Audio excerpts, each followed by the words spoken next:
Hola, ¿qué tal amigos? Gracias por acompañarnos hoy martes 10 de marzo del 2026. Arrancamos con la información porque en el Senado avanza la reforma de la presidenta Claudia Sheinbaum. Esta reforma que pretende eliminar las pensiones doradas. Hace unos momentos se aprobó en comisiones de manera unánime esta iniciativa de la presidenta. La verdad es que yo creo que no hay quien se pueda oponer a esto, ¿no? Ya el que de veras vote en contra es porque, híjole, es ya lo descarado. El día de hoy en esta reunión que se llevó a cabo en la Cámara de Senadores, justamente en la Comisión de Puntos Constitucionales, se aprobó por unanimidad, 32 votos a favor, 0 en contra, 0 abstenciones. Esto lleva a la presidenta Claudia Sheinbaum a un compromiso más cumplido con el pueblo de México. La presidenta se comprometió a acabar con los privilegios. Y es que es increíble que en estos tiempos existieran pensiones de hasta 1.300.000 pesos al mes para algunos jubilados de Luz y Fuerza del Centro. Esta extinta empresa estatal que desapareció Felipe Calderón, pero que todavía se siguen pagando estas pensiones. No solo de Luz y Fuerza, también de CFE, también de Pemex. Bueno, la verdad es que esto abarca a 9.457 exfuncionarios. Fíjense, el Senado avaló por unanimidad la reforma para eliminar pensiones millonarias de altos exfuncionarios públicos, con lo cual se quitarán estas pensiones doradas a 9.457 exfuncionarios. En la sesión ordinaria de las Comisiones Unidas de Puntos Constitucionales, aprobaron que ningún funcionario público reciba como pensión más de la mitad del salario de la presidenta Claudia Sheinbaum, es decir, topar las pensiones a 70,000 pesos mensuales. Ahora, a mí me sorprende, porque uno diría, esto pues nadie lo puede votar en contra, digo, ya el que vote pues que no esté de acuerdo en que se eliminen esos privilegios, bueno, pues quedaría más que evidenciado, ¿no? A mí lo que me sorprende es que a pesar de que, por ejemplo, los panistas votaron a favor, no se les quita esta maña de sentir que pueden decirle a Morena cómo se hacen las cosas. El día de hoy en el debate, Ricardo Anaya quiso como que hasta regañar a los de Morena que porque no le mueve ni una coma a la iniciativa de la presidenta. Y es que ahora resulta que los panistas nos van a venir a enseñar cómo se hace el trabajo. Qué curioso que ellos no hicieron nada.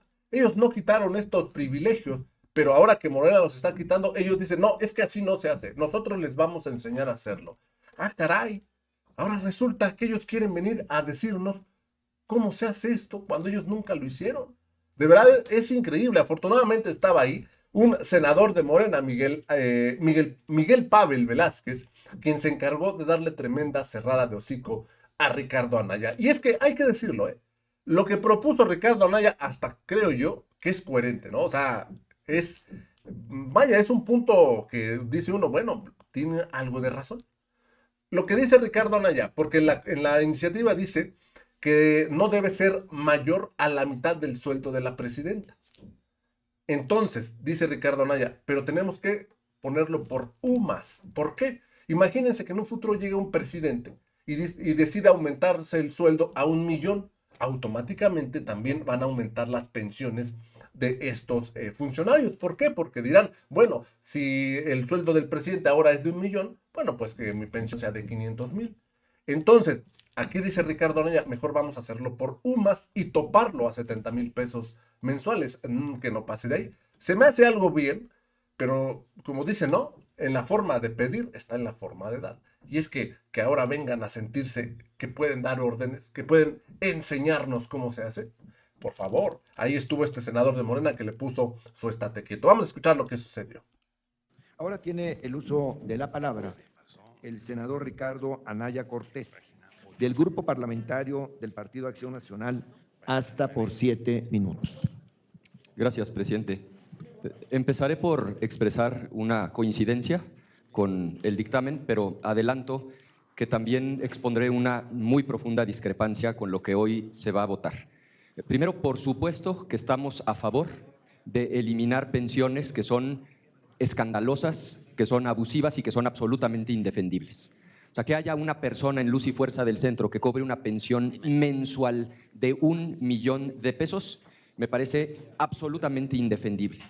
que haya más de 300 personas solo en Luz y Fuerza del Centro que cobran cada mes pensiones de 300,000 pesos, es algo que por supuesto coincidimos, se tiene que acabar. Y eso es lo correcto en esta iniciativa.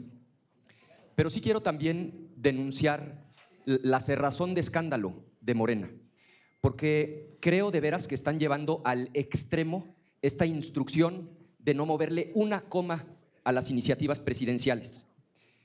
El texto es mejorable, tiene 2 errores garrafales y me parece de veras sorprendente que no estén dispuestas y dispuestos a discutirlos y a corregirlos. El primero, ustedes se han planteado que ninguna persona cobre una pensión que supere el equivalente a la mitad del sueldo actual de la presidenta de la República. Para efectos prácticos, que nadie cobre más de 70,000 pesos mensuales. Más que la manera correcta de hacerlo es topar las pensiones en UMAS, en unidades de medida. Para eso se creó la UMA en 2016. Y la UMA se establece de manera técnica, la publica el INEGI y se actualiza en función de la inflación. ¿Cuál es el problema de establecer que el tope de las pensiones va a ser el sueldo de la presidencia de la República? ¿Qué pasa si la siguiente persona que ocupe la presidencia de la República decide bajarse el sueldo a la mitad? ¿Van a bajar todas las pensiones a la mitad? Y entonces va a ser necesario reformar la Constitución. O sea, es de veras un verdadero disparate en términos de técnica jurídica fijar las pensiones en función del sueldo de quien ocupe la presidencia, porque esa es una decisión política que se establece en el presupuesto de egresos de la Federación, que puede variar a capricho de quien tenga mayoría y de quien ocupe la presidencia de la República. En cambio, la UMA es justamente una unidad de medida que el INEGI publica todos los años y que va variando en función de la inflación. El ISSSTE tiene topadas las pensiones en UMAS, 10 UMAS, son 35,000 pesos. El IMSS las tiene topadas en UMAS, 25 UMAS, un poquito más de 85,000 pesos. Si la queremos topar a 70,000 pesos, lo que hay que hacer es toparla a 20 UMAS. Y pongan en la exposición de motivos que la referencia es el sueldo de la presidencia de la República, pero no pueden establecer que el tope de las pensiones va a ser la mitad del sueldo de la presidencia de la República. Es un disparate. Y me parece de veras increíble la cerrazón de Morena de decir, como es iniciativa presidencial, no le podemos mover una coma aunque haga sentido el argumento. Segundo, el alcance también es indefendible.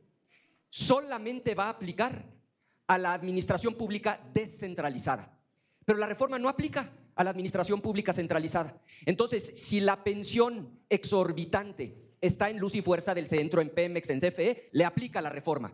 Pero si la pensión está en Gobernación, en Relaciones Exteriores, en la Secretaría de Salud, ahí no aplica la reforma. Basta leer el texto, dice con toda claridad, solo aplica a la administración pública descentralizada. Y podrán decir, es que las pensiones del ISSSTE ya están topadas. Ustedes saben perfectamente que hay gente con pensiones del ISSSTE de más de 200,000 pesos.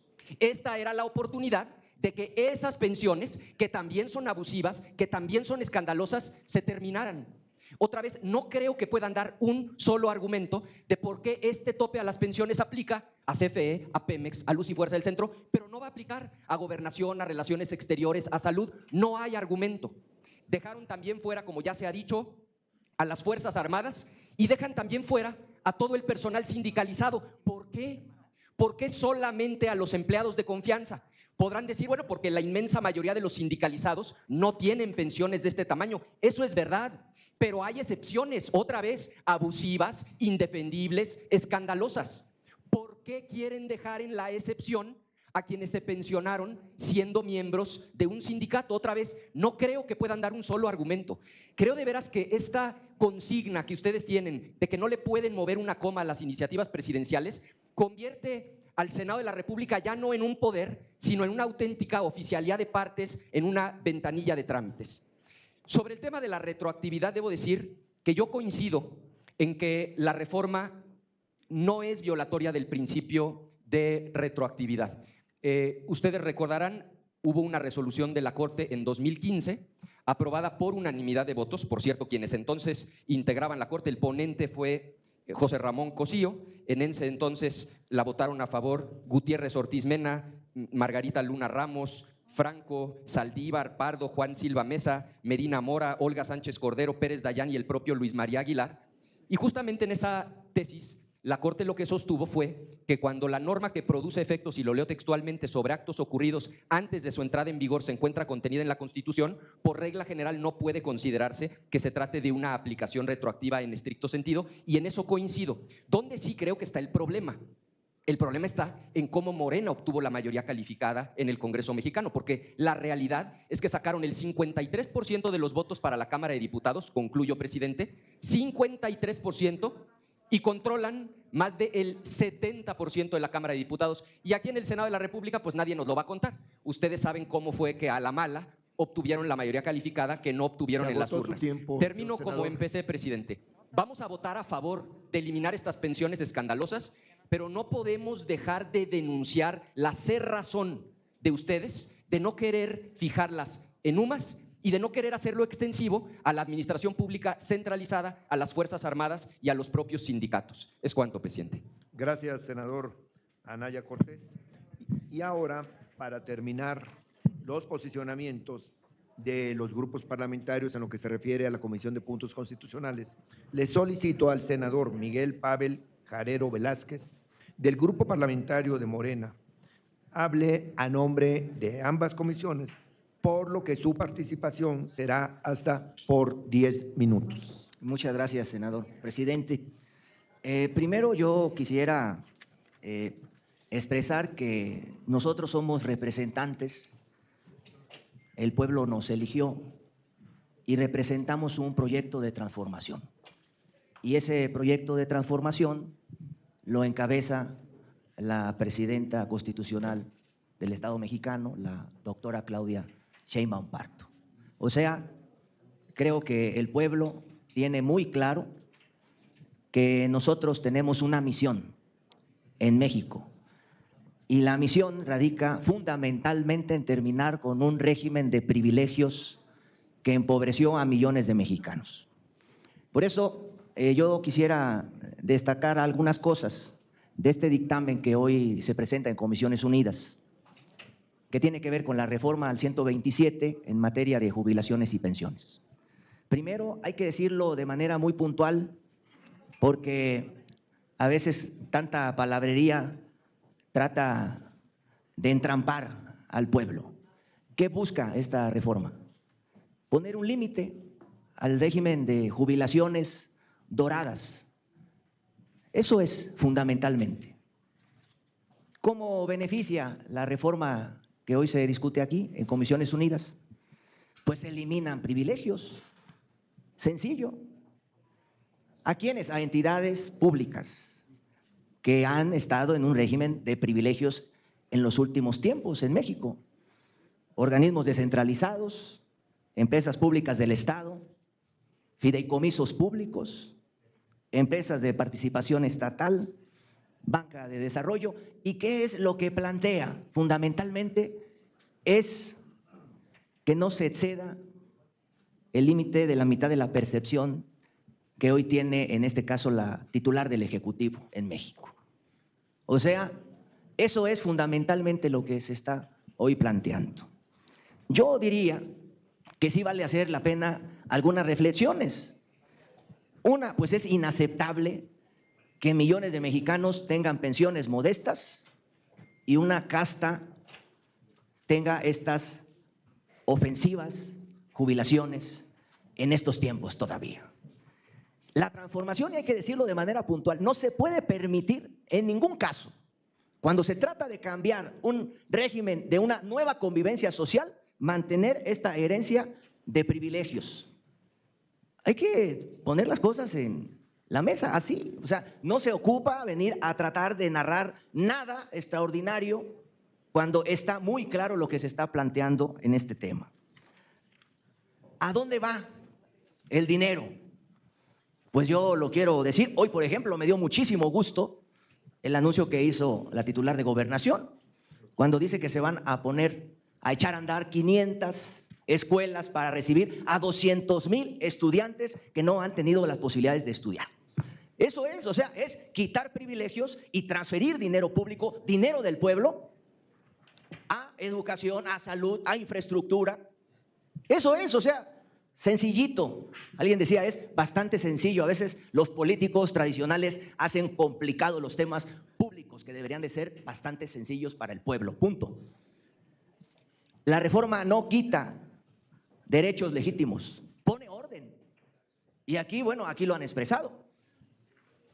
Tan así que se va a apoyar. Pero yo diría que es inaceptable no quitar, porque es una distorsión presupuestal, pero es una distorsión moral que no nos podemos permitir. Ahora, yo entiendo, y no quiero calentar aquí la mesa, pero primero, reducir es un acto de justicia. No reducirlo es una ofensa para el pueblo de México. Y dos, y espero que no se caliente nadie, pero yo entiendo que en muchos casos de estas pensiones, jubilaciones doradas, están muchos técnicos que les hicieron la tarea a muchos malos políticos del viejo sistema tradicional prianista, con el cual, ojo, con el cual saquearon al país y aparte les ayudaron a enriquecer las carteras a estos malos políticos del PRIAN con dinero público. Sencillo, ¿qué hemos hecho? ¿O qué queremos, pues, construir? ¿Cómo vamos a cambiar a este país con los mismos programas, con la misma manera de ejercer el presupuesto como lo gastaban antes? Con las mismas reglas, con las mismas normas. Es inaceptable. Queremos cambiar el régimen político, tenemos que hacer reformas constitucionales a favor del pueblo. Yo diría, hemos tratado de recuperar lo que el PRIAN lesionó con el sistema de pensiones para los trabajadores, porque se les olvida. Queremos darle un poco de justicia a aquel adulto mayor que llegó a una edad sin seguridad social, pero que ahora el Estado mexicano le garantiza cuando menos una transferencia que le da para enfrentar de mejor manera la vida. Hoy le estamos regresando a los trabajadores lo que el prianismo les robó durante décadas de malos gobiernos. Y ahí está el ejemplo del salario mínimo. Y ahí está la iniciativa que acabamos de apoyar para el tema de la transición a 40 horas semanales. Esa es la ruta de la transformación. Y ojalá que todos estemos en esa ruta de hacer justicia, porque no hay que olvidarlo. Finalmente, nuestra misión es que haya felicidad para el pueblo. Muchas gracias. Pues yo creo que ahí está, ¿no? Ya el que vote en contra, el que quiera poner o quiera hacerse el importante, como aquí vimos a Ricardo Anaya, la verdad es que yo no entiendo. Bueno, pues, si está bien, pues aprueba ya, vótala a favor. Ah, no, pero tienen que sentirse protagonistas, quieren venir a decir, no, es que así no se hace, se debe hacer así. ¿Cómo se les ocurre querer venir a enseñarle a la 4T a hacerlo cuando ellos nunca lo hicieron? Y ahora resulta que nos van a enseñar cómo se hace. Y ahora, yo como te los dije hace un momento, ¿no? No se me hace mala pues la recomendación de Ricardo Anaya. Lo que sigue pues, es el modito, ¿no? O sea, ese modito que tienen de querer mandar, ¿no? Si fuera un poquito más humilde y decir, miren, ¿por qué no se hace esto? Les recomiendo, mira, hay que hacer esto, podría pasar esto, si no, pero no, dicen garrafal, errores y que un absurdo, ¿no? O sea, piden, pero van con insulto. Entonces, pues mientras no le cambien a su modito, se la van a tener que seguir tragando así, como va, directa. Así que, pues ni modo, les toca aguantar y así aguantamos mucho tiempo. 106 años del PRI y el PAN. Bueno, apenas van 7 de Morena y ya no aguantan la Morena. Amigos, los dejo con la información. Espero les haya gustado. Los invito a que se suscriban al canal. Nos vemos en la siguiente nota. Hasta la próxima.